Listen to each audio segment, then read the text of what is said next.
ओम शांति। कलयुग के अंत के वो 10 संकेत जो 2026 में दिख रहे हैं, 7 संकेत सच हो चुके हैं। देखिए, जब द्वापर युग समाप्त हुआ, ठीक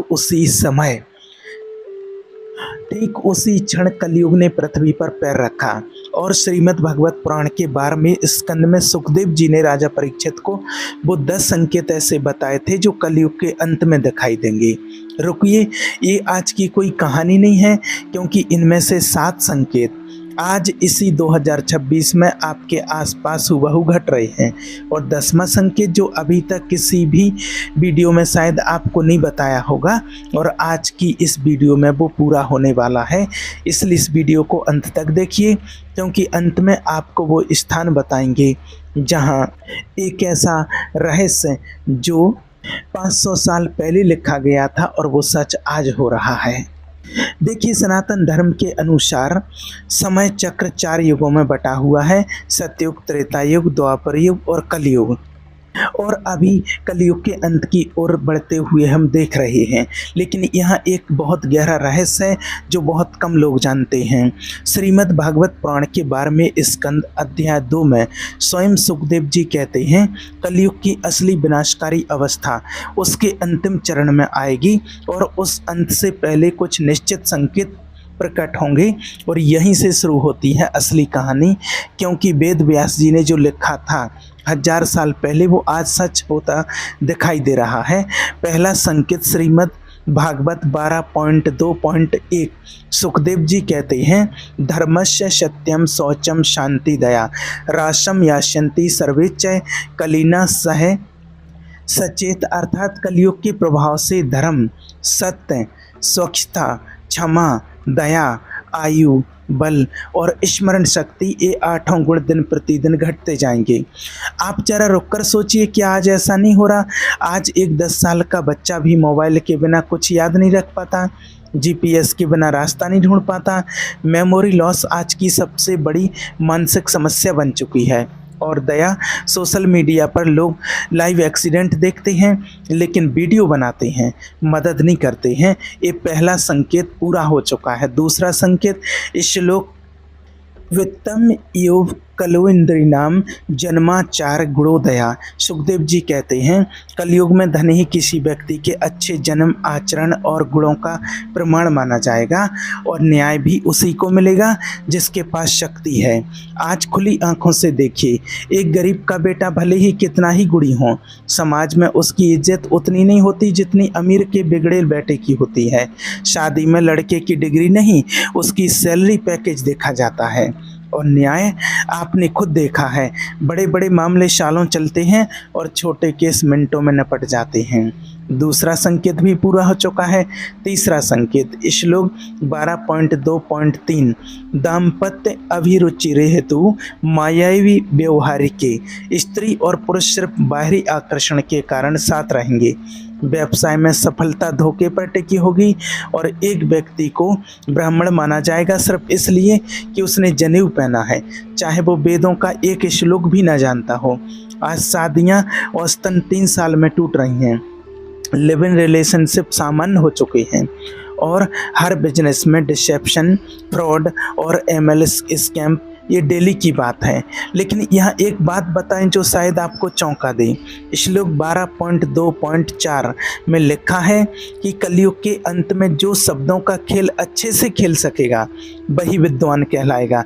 सोचिए, आज के influencer, motivational speakers, podcast hosts, क्या ये उसी श्लोक की भविष्यवाणी नहीं है? चौथा संकेत, श्लोक 12.2.9 और 12.2.10 अनावृष्टि विनश्यन्ति दुर्भिक्ष कर पीड़िता। सुखदेव जी कहते हैं, कलयुग के अंत में लोग अकाल, अत्यधिक कर और प्राकृतिक आपदाओं से पीड़ित होंगे। ठंड, गर्मी, हवा, बारिश और बर्फ सब कुछ एक्सट्रीम हो जाएगा। आज इसे क्या कहते हैं हम? Climate change.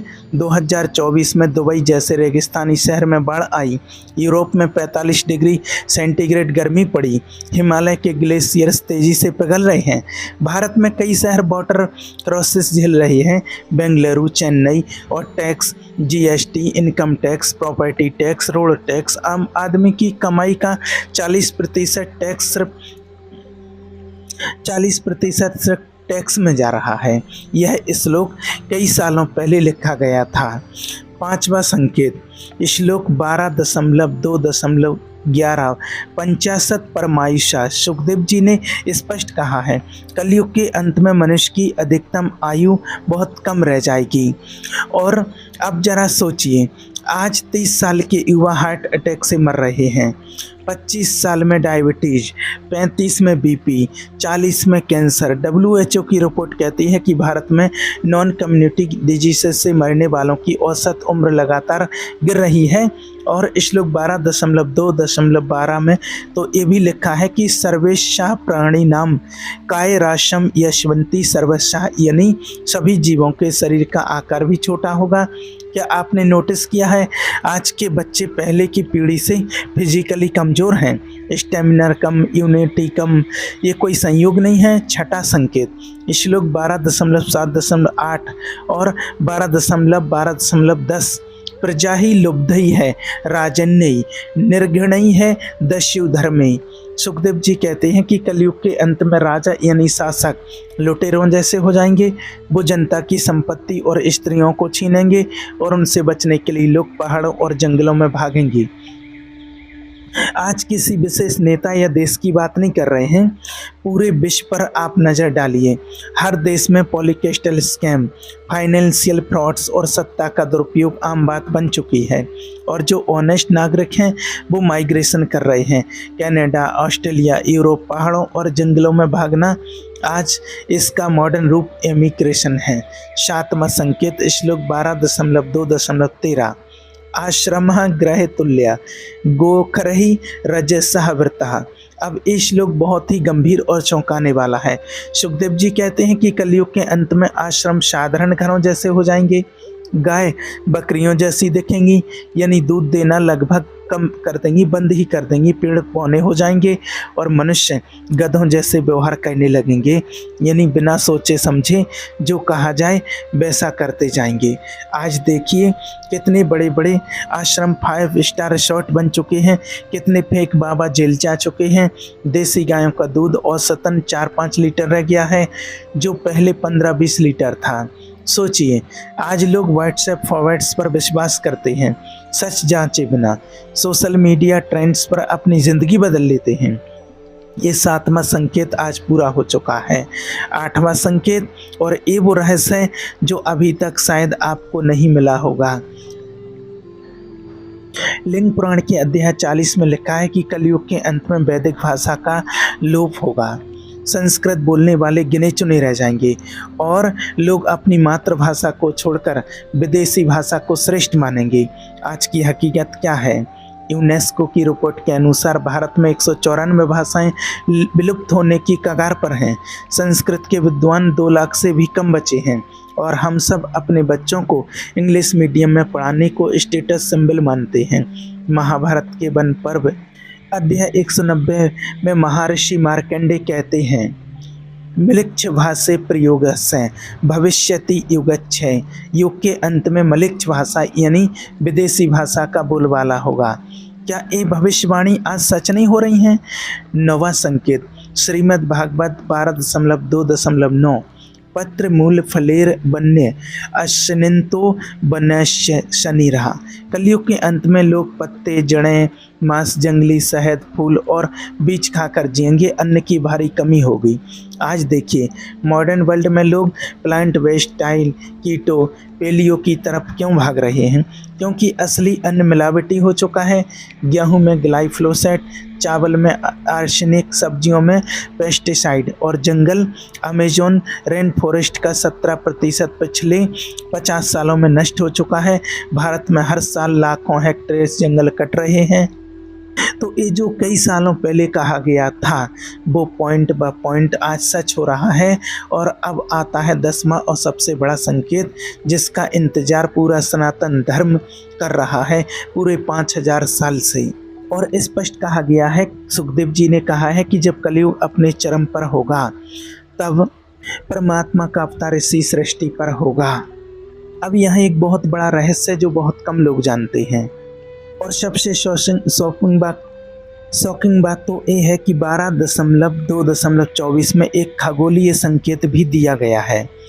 यदा चंद्रस्य सूर्यस्य तथा तिश बृहस्पति एक राशो समेष्यन्ति, जब सूर्य, चंद्रमा और बृहस्पति यानी जुपिटर एक साथ एक कर्क राशि के पुष्य नक्षत्र में आ जाएंगे, ठीक उसी क्षण से सतयुग की शुरुआत होगी।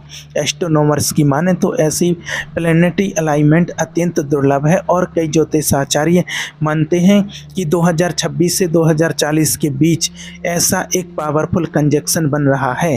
क्या ये संयोग है या कुछ बहुत बड़ा होने वाला है? और लास्ट में एक चीज़ और आपको बताते हैं जो बहुत कम लोग बताते हैं। भविष्य मालिका उड़ीसा के पांच महान संतों द्वारा लिखी गई एक महान भविष्यवाणी ग्रंथ जगन्नाथपुरी की परंपरा से जुड़ा है। इसमें लिखा है, दुनिया के अंत से पहले 3 बड़ी घटनाएं होंगी। एक, पहली विश्वव्यापी महामारी आएगी जो लाखों लोगों की जान लेगी। क्या एक कोविड-19 था? दूसरी, दुनिया में एक महायुद्ध होगा जिसमें कई देश शामिल होंगे। क्या ये रशिया, यूक्रेन, इजराइल, गाजा और बढ़ता चाइना ताइवान टेंशन है? तीसरी, एक विशाल प्राकृतिक आपदा होगी, समुद्र अपनी सीमा तोड़ देगा। इन तीनों के बाद इस दुनिया का महापरिवर्तन होगा जिसे कोई नहीं रोक पाएगा। अब फैसला आपका है, ये सब संयोग है या कई सालों पहले लिखी गई भविष्यवाणियाँ आज सही हो रही हैं। और आज आपको वो 10 संकेत बताए जो श्रीमद् भागवत पुराण के 12वें स्कंद, लिंग पुराण, महाभारत के वन पर्व और भविष्य मालिका में स्पष्ट रूप से लिखे गए हैं। सच्चाई ये है कि सनातन धर्म कोई अंधविश्वास नहीं, यह एक गहन विज्ञान है। और हमारे ऋषियों ने टाइम ट्रेवल जैसी दृष्टि से वो सब देखा था जो आज हम अपनी आँखों से देख रहे हैं। इसलिए अब समय बहुत कम है, अपने आप को संभालिए, ईश्वर की शरण में जाइए, अपने कर्मों को सुधारिए, पुण्य कर्म कीजिए और सद्मार्ग पर चलिए, क्योंकि आने वाला समय बहुत ही भयानक होगा। ठीक है, ओम शांति।